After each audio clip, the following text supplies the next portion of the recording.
Maasai welcoming dance.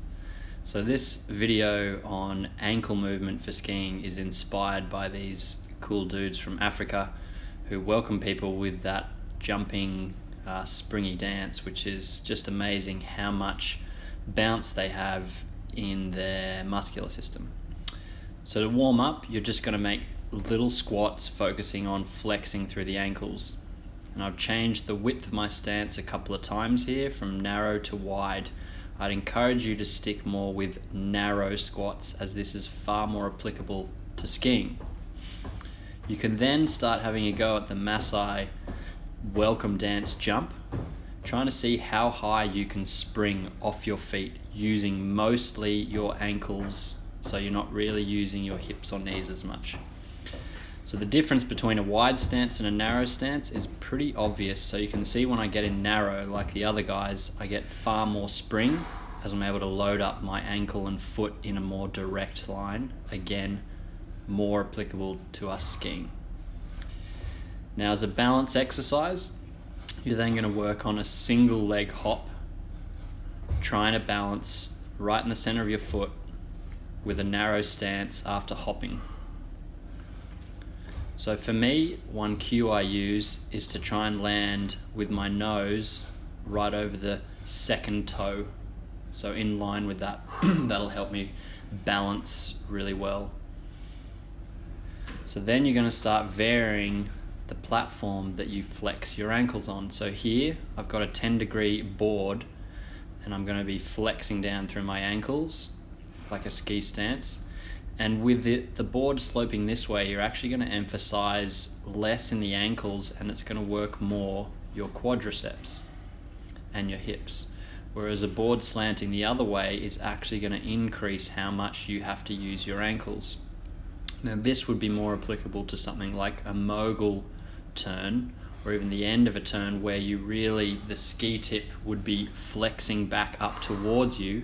So you'd need that extra flexion through the ankles and the feeling of being pushed up from the front of your foot more. So you're now going to bring in some rotational movement with flexing your ankles. So I've got my hands on my hips because I'm trying to isolate only bring the movement through my ankles, knees, and hip joints. So if I go further than what I'm doing here, my pelvis is going to start rotating.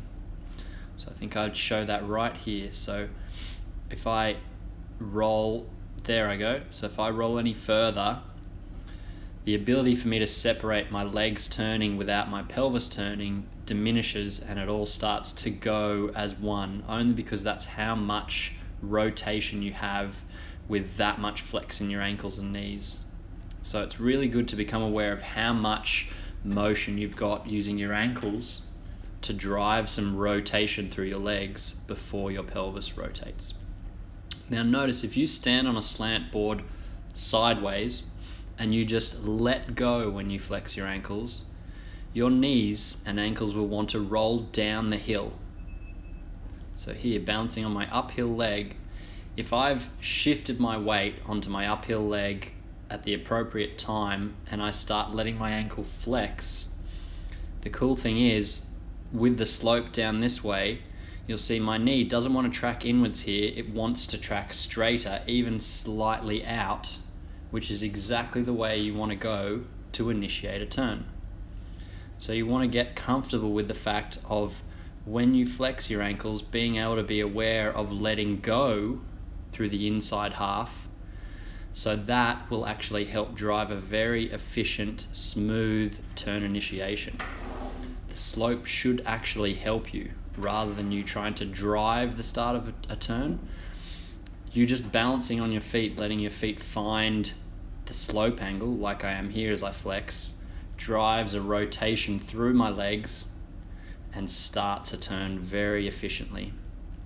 So here, it is just flexing my ankles and knees and hips, but letting the slope tip and rotate my leg into the start of the turn.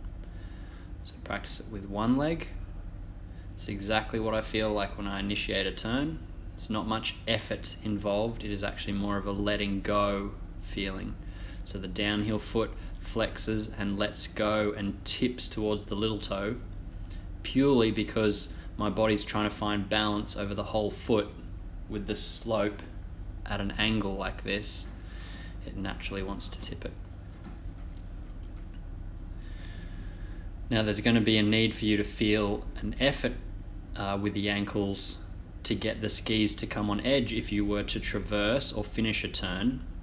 So you're now going to work on effortful feeling, or slightly more effort, to roll the ankles and knees up into the hill, and then effortless, where you just flex and let your feet find a flat surface against what would be the downhill of the slope.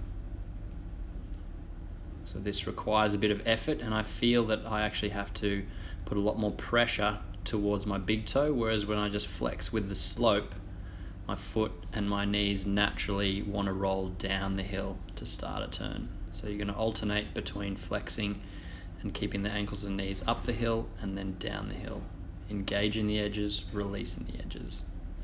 And then to finish with a bit of Maasai welcome dance bouncing, trying to get as high as you can and really quickly spring from your feet.